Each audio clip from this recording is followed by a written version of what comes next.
and gentlemen, we have a focus group for you. So this is Franklin, like Myrtle Beach, right? And he's setting up his beauty dish. We have a model, Karishna, who just arrived all the way from the city with ambiguous look between Salma Hayek and Pamela Cruz, right? Yes, Did I I guess pronounce that right? And my phone rings, so let's turn this one off. Yes. So I apologize for that. We'll cut this off. So yeah, and let me just introduce another lady by my right. Valentina has the looks of the model, but she also does photography as a boudoir photographer, correct? Yes? Okay. So I just want a confirmation. So we will have our, let me see if I can stand a little bit further this way. Yes, now I have all three of you in the shot. We'll start with introductions. Franklin, since you are a gentleman between two beautiful ladies, it's my understanding that you recently started doing PR work and the casting director for Fashion Week. Correct. Can you talk a little bit about that? Well, as far as Fashion Week goes, I've been doing that since 2014. So, I'm also the casting director for a lot of that Fashion Week. As far as New York goes, I'm like, wow. I've more been a casting director since 2010. As far as models, I models for 12 years, 11 and a half, 12 years. I got a Lifetime Achievement Awards for International Modeling by University of Hollywood. Wow. Because I did a Cape Town, I did the Paris, I did London, I've done Milan. So basically I've done the global, so they gave me a Universal Hollywood one. Not only they gave me for an international model, but they also gave me one for a fashion stylist as well. So, okay. Yes. What do you think as the ladies that we brought today to your lovely studio, as far as their modeling inspirations, what do you think they're capable? I see your smile. You see my smile. I'm in heaven right now. You got a goddess here, you got a goddess there. Not only she's a model, but Salma Hayek, you also got a photographer who's happened to be a model. That's great. That's a model's dream there. I love them both. Incredible. I would, as a casting director, I would book both of them any given day. As a casting director, I would book her as a photographer. She's amazing. So. Do you think that if photographer looks good and beautiful, they produce really good pictures, or if the photographer fat and old guy like me, probably the pictures not getting so good? Because I noticed that sometimes I bring my models as a meat proppings on weddings and stuff, and they kind of look good and for the crowd, and they take pictures even if there is no memory card in that inside. And I can do some nice pictures in the background, so they don't have to bother with me, as long as.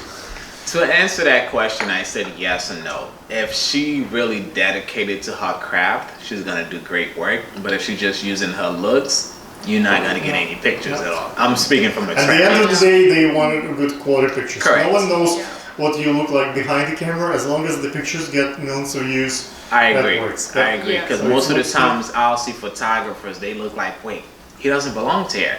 But he produced the best work. Whereas the person that really looks good, they feel like they're going to use their looks. Say, it's my looks. I'm going to give you any picture. You're going to like it. No. I read about somebody who's very dedicated to their craft as opposed to their looks appearance. It's not easy to fool you as a stylist. No, I've been in that business for too long.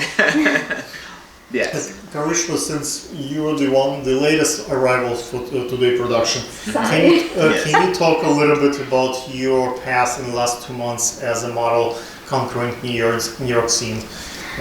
Yes, it has been an adventure.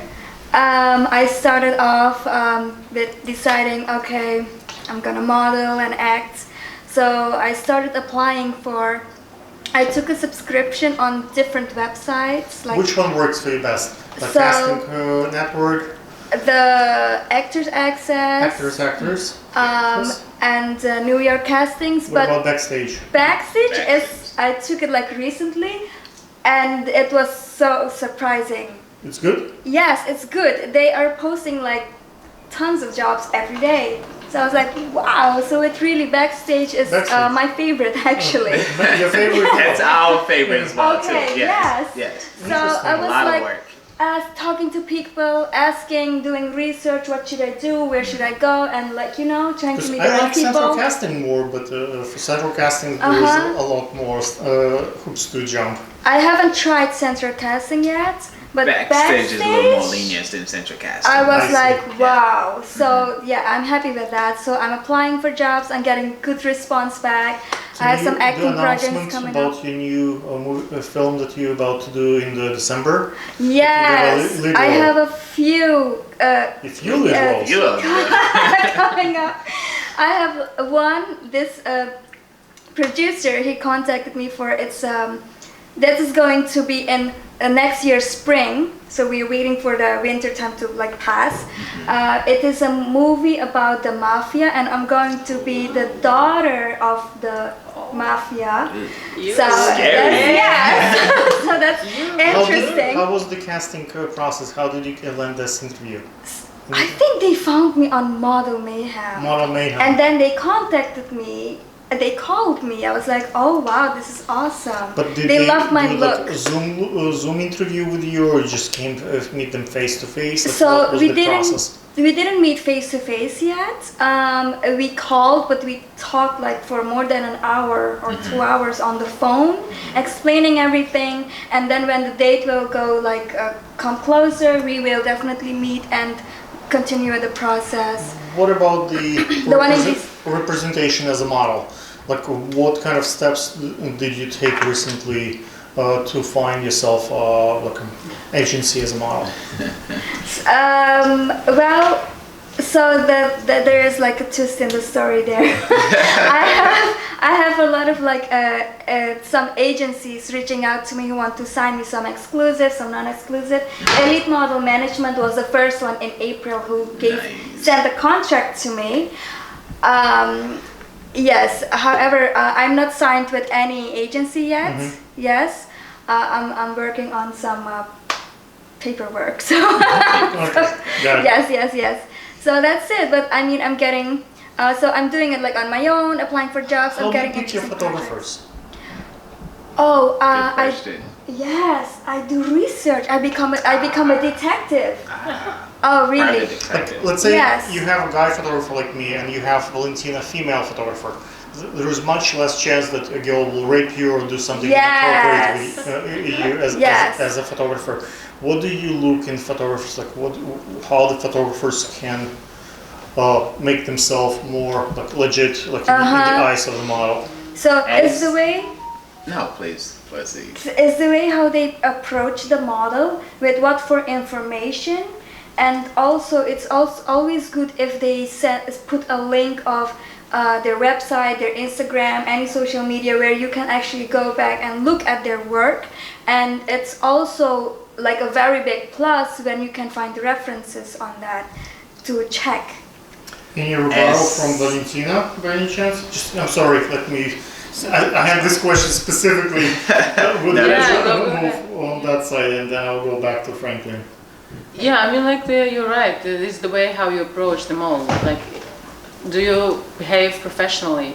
Like what you write, what they see. Like, okay, this is my Instagram. You can see my works there, so you see if the person is professional or no. Do you have some comments there, like some models? So, like, it should be. You should feel safe going. Like, if he's open, like you can take someone with you to accompany you to the studio, maybe because you might shoot somewhere in some places. Like you need to go to some new place, right? And you need to feel safe. So this is all about the guy, how he approaches you, right? So you can ask some questions, and if a person is open, you can feel it right on the spot. Yeah. So, yeah. As for me, when I was a model, that's what I used to do. I would look at the photographer, right? I would look at their works, but I would look at a model that have my skin complexions, my shades, and I would see how they shoot that person. Because if a photographer shoot a light-skinned person who's in a lighter skin than me, great, but that doesn't mean he's going to do, or he or she's going to do a great job with a darker skinned person. So I would look at, say, how they shoot that dark-skinned person and my complexions, like, okay, that's a great shot.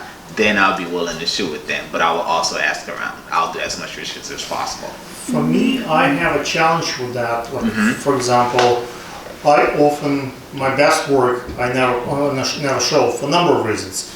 Number one, if I work for a big client and they pay me good, if I put it on my social media, a lot of other photographers will reach out and kill this source of income. Okay. Or sometimes I get paid obscene amount of money, so I'm not allowed to put it on social media. That's their prerequisite. So, and sometimes people just shoot particular pages for different skin colors. For example, I have 600 pages on Facebook, or almost 700 by now.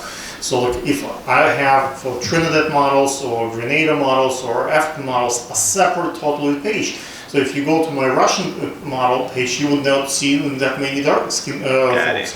So it might not be on the same platform. Like, how do you know if the person actually have a portfolio specifically? You can ask, and then you can see, and then they reply. But it's an assumption that just because they have all white old folks or folks of color, that means might be deceptive. But let me take you to the next question. The first one that we start. You as a casting director, what steps do you take now in the COVID time to cast folks with the Zoom and Skype and all those things? Well, the step that I take now as a casting director is safety. So mostly we do everything virtually. So as you can see in my living room, I do have that runway there, I clear it out. Whereas I would, as a virtual casting, then I would have the model from there. Then I would get with my clients or the rest of my castings, fellow castings, agents, casting directors. So like, okay, what do you think of her walk? What do you think of her looks? So if we would have put her on a runway, she could have walked, but is she marketable? So some of the steps that I take, I do virtual castings. And I study them from left to right. Sometimes I'll do like a FaceTime with them, see how they look, see if they really that one that I'm looking for, then I'll book them. Gotcha. One more question on your side. I noticed at least 4, maybe 5 phones you have. Like, what's the logic behind that? Like, you have like for work, for business, like, or it's a separate one? This particular one is precious to me because my mother is Creole. So she's half Haitian and half French. So I keep this here. My father is half black, half Sicilian. So this is like the family pick the phone. The other one, which is we're using over there for live, that's the business one. And that one, it's a third one just to be having, just in case. Just to be, what kind of occasion could be the third one? The third one, like a backup place, just in case things go. The third one is for the bigger celebrities. Biggest celebrities. Yes. So it's only a few clients have that number. Yes, very few people has it. Because it's more protected that way, because when you have someone A-list, a celebrity that I deal with, I don't want to put them with I don't want to call people B-list, but in the C-list with different people, it's like, okay, just in case somebody get a hold of that phone, like, okay, they have the celebrity clients info, but I don't play with that. So I got it like very close to me. I see. Yes. Gotcha. Valentina, have you done any work with folks of statues? How do you guard your clients? Let's say you do a lot of boudoir and semi-nude pictures. What kind of steps do you take so those pictures don't end up in social media without your permission? No, I mean, like, you can never control it. You post it on Instagram, for example, if it's allowed. Yeah, you just you never know. I mean, like, I just posted it for my Instagram and that's it. Like, I don't know, like, what other people's intentions are. I mean, you cannot protect yourself from, like, someone stealing your work. But I haven't, like, seen it anywhere. But we don't know. People can just post them for their Instagrams. I don't know. Because when you post it, you should be ready for that. The way I do it, like, if I have anything compromising with, like, A-list folks, I try to put that on separate drives and I put it in safe and I lock it so. No, you mean like if you mean like do the pictures that I said, no, of course. I mean, like, I have like everything organized in that way. No, of course. You have everything. Yeah, everything's protected. I mean, like, like you say, yeah, I just put it in a separate folder and that's it. I mean, like it's all protected. Okay, Yeah. that's... So no one's gonna steal from there, of course. That's what I mean. I mean, when you post it on social media, on some website, somewhere, you don't know. Like people, it's like, you know, this is the image, the digital image. It goes in the life, so you don't know. Let me start with Franklin Okay. on that closing argument for this segment. What thoughts would you like to leave the audience of think about after this piece of content? Well, after this piece of content, I would hope everyone would book a beautiful model, a photographer, a casting director, a PR, so we keep constantly working 24/7. Of course, safety is key. Okay, and Krishna, do you have a closing argument why they should book you over anybody else? Wow, that's because I'm unique. There's no one else like me. Like you mentioned before, I'm Indian, Japanese, Korean, my ancestors, yeah. And I speak Dutch. I'm originally from South America. So I'm dedicating like all my time, every minute to my career to give good performances, and I'm reliable, and I always give it my best shot. If I may add to this, also, ladies and gentlemen, Krishna is a really skilled dancer. If you needed on the set like a beautiful moves, she got those. Yes. Let me close with the last one, but not the last. How do you say? Last but not least. Last not least. Okay, Yes, okay. that's the proper expression. Valentina, what's your pitch for your photography? They think of you as a pretty girl, and like how do you make them feel you take you seriously as a photographer? Okay, go to my Instagram. It is VAGON And you will see everything. _ KINO. And if you like my style, just book someone creative. That's me. I have one last thing to say. I definitely got to thank my sponsors, particularly David Ford with the new Ford Tech. That's what I'm wearing in the latest in the market. It's like, it has the Bluetooth like here from the lens you can see, which is great. Also, I got to thank these right here, Justice by Justines. They sponsored me for all this thing. I got to thank Ted Baker of London. Sent me those glasses. I'm greatly appreciate that.